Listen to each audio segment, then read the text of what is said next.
In this video, we will discuss about beta-lactam antibiotic penicillins.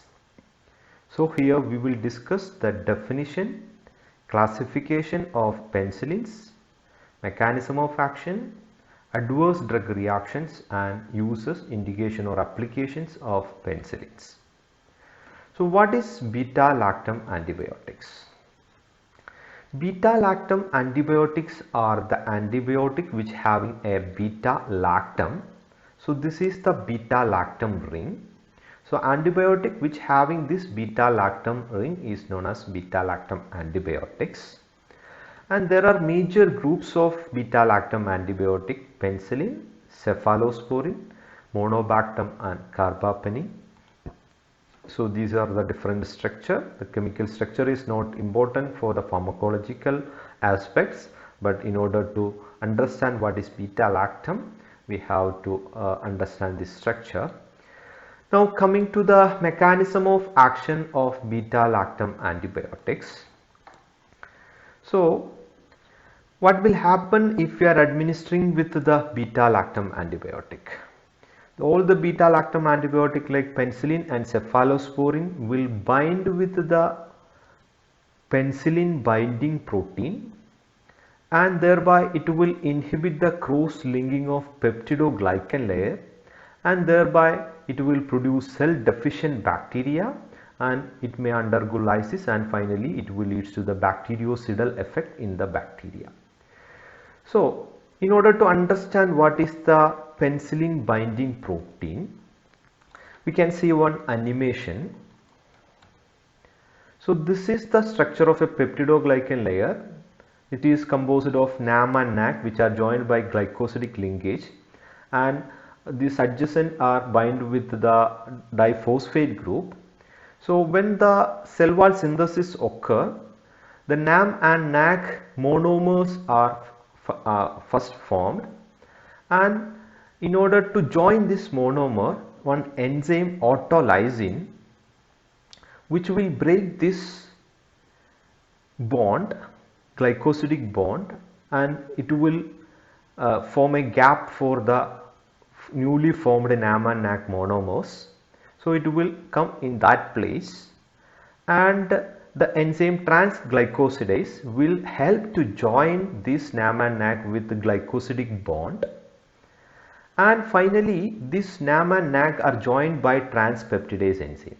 But during the administration of penicillin, it will bind with the transpeptidase enzyme, so it will prevent the binding of these two peptide bond, so there is no cross linking, so it will weak the cell wall synthesis, and finally it will inhibit the cell wall, or it will produce bactericidal effect. So the bond which are formed by adjacent NAM and NAC subunit is diphosphate bond, and in order to form that bond an enzyme is required, that is the transpeptidase enzyme. So penicillin, this is also known as penicillin binding protein. So beta-lactam antibiotic will bind with the penicillin binding protein, and thereby it will inhibit the cross-linking between the peptidoglycan layer, and it will produce cell deficient bacteria, and it will undergo lysis, and finally it will produce bactericidal effect. So this is the penicillin binding protein, and finally it will produce the bactericidal effect. Now coming to the penicillins. Penicillins are beta-lactam antibiotics, and which are originally obtained from the fungus Penicillium notatum, but the present source is high yielding mutant of Penicillium chrysogenum. Now mechanism of action, as we mentioned before, it will bind with the transpeptidase enzyme or penicillin binding protein, and it will prevent the cross-linking of UDP and acetylmuramic acid pentapeptide with the UDP and acetylglucosamine. So it will produce the cell lysis or autolysis. Now coming to the classification of penicillin. Penicillin is mainly classified into natural penicillins, semi-synthetic penicillin and beta-lactamase inhibitors. So natural penicillins, benzyl penicillin or penicillin G, and the advantages or disadvantages of penicillin G is overcome by synthesis of semi-synthetic penicillins, and that is another beta-lactam inhibitors. We will discuss the classification in detail while discussing the semi-synthetic penicillin. Now coming to the natural penicillin or penicillin G or benzyl penicillin, the spectrum. Penicillin G or natural penicillin is a narrow spectrum antibiotic. It is active against gram-positive bacteria only.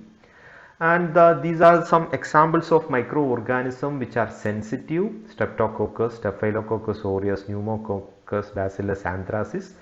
These are the microorganisms which are sensitive to the penicillin G, and Neisseria, gonorrhea, Neisseria meningitis are the organisms which are susceptible to the penicillin G, and Trypanoma pallidum and Leptosporia are the examples of microorganisms which are resistant to the penicillin G, and some microorganisms or gram-negative bacillus and Mycobacterium tuberculosis are insensitive to penicillin G.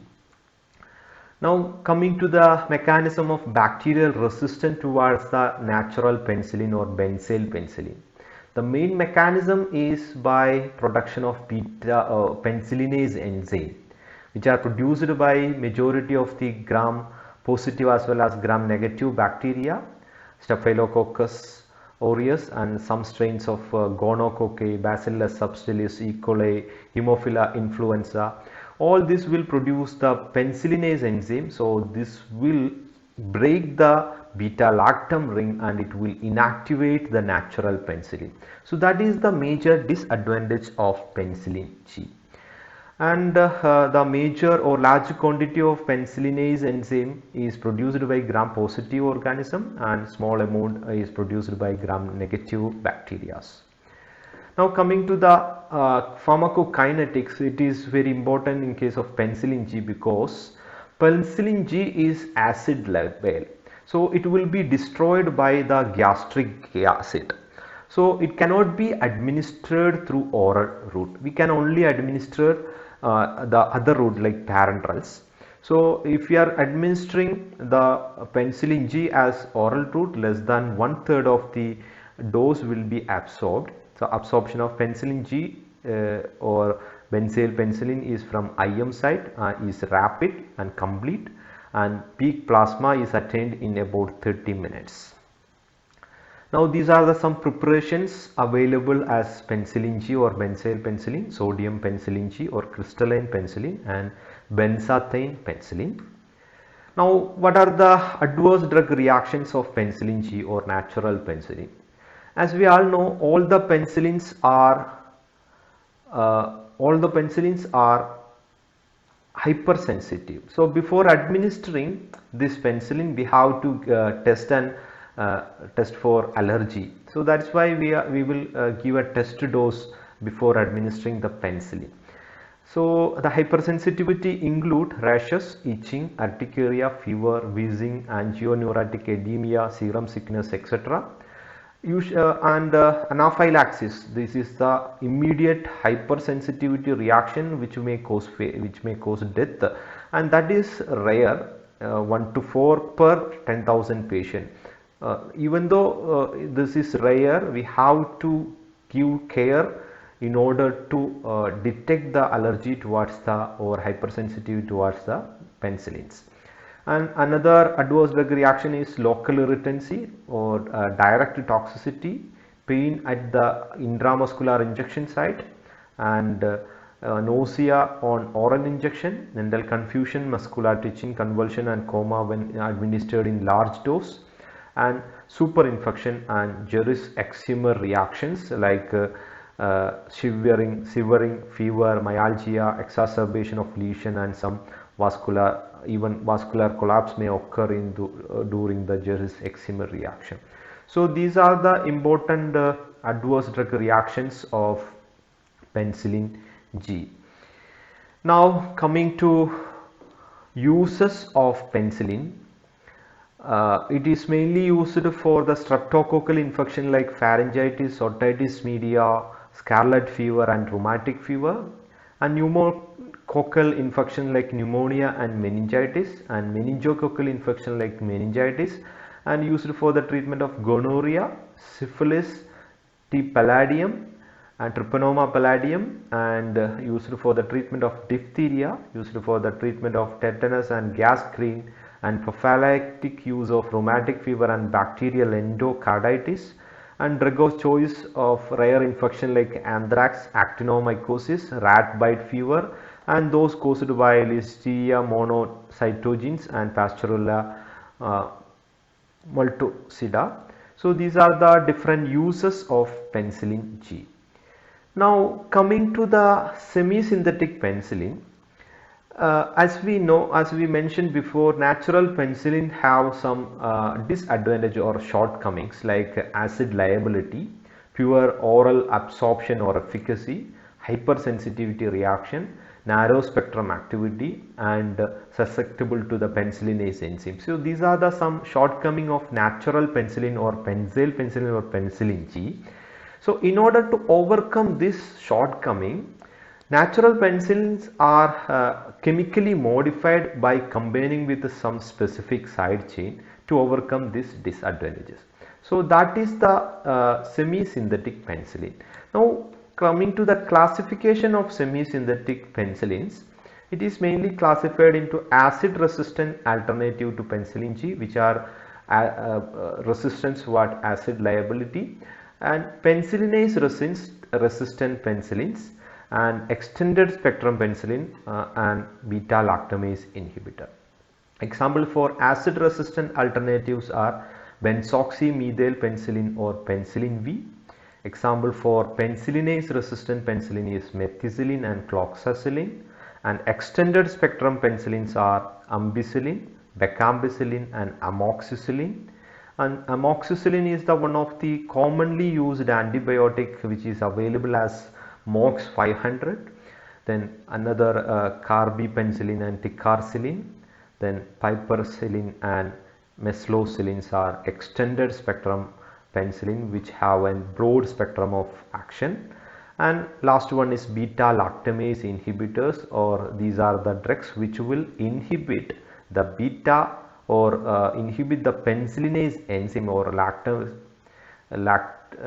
beta lactamase enzyme which are produced by different organisms. This is responsible for the breaking of beta lactam ring. So clavulanic acid, sulbactam and tazobactam are examples for beta lactamase inhibitor. Some semi-synthetic penicillin, phenoxymethyl penicillin or penicillin V. This is differ from natural penicillin or penicillin G in only with their acid stability towards the gastric acid, and oral absorption is better. Peak blood vessel or blood level is reached in 1 hour, and plasma half life is 30 to 60 minutes. And another semi-synthetic penicillin with penicillinase resistant activity is methicillin. This is highly penicillinase resistant but not acid resistant, so it must be injected, and it also inducer of penicillinase production. And another semi-synthetic penicillin is cloxacillin or dicloxacillin. It is an isoxazole side chain, and it has high penicillinase as well as acid resistance. So this is some semi-synthetic. Now coming to next semi-synthetic penicillin, that is ampicillin. This is an extended spectrum ampicillin which have activity or antimicrobial activity against all the microorganisms which are sensitive to the penicillin G or natural penicillin. In addition, it may inhibit gram-negative bacillus also, like Haemophila influenza, E. coli, Proteus, Salmonella, Shigella and Helicobacter pylori. But these are not degraded by the gastric acid, and oral absorption is incomplete but adequate when compared with the natural penicillin. But here ampicillin will Ampicillin absorption will be interfered with the food which is taken along with the drug, and ampicillin is partly excreted in bile and reabsorbed in enterohepatic circulation may occur. So now what are the adverse drug reactions of ampicillin? The main adverse drug reaction is diarrhea, and incidence up to 10% of rashes, especially in patients with AIDS. And the important drug interactions are hydrocortisone will inactivate the ampicillin if it is mixed in IV solution. So the hydrocortisone, which is an anti-inflammatory drug from the corticosteroid like anti-inflammatory drugs, so it should not be mixed with the IV solutions of ampicillin.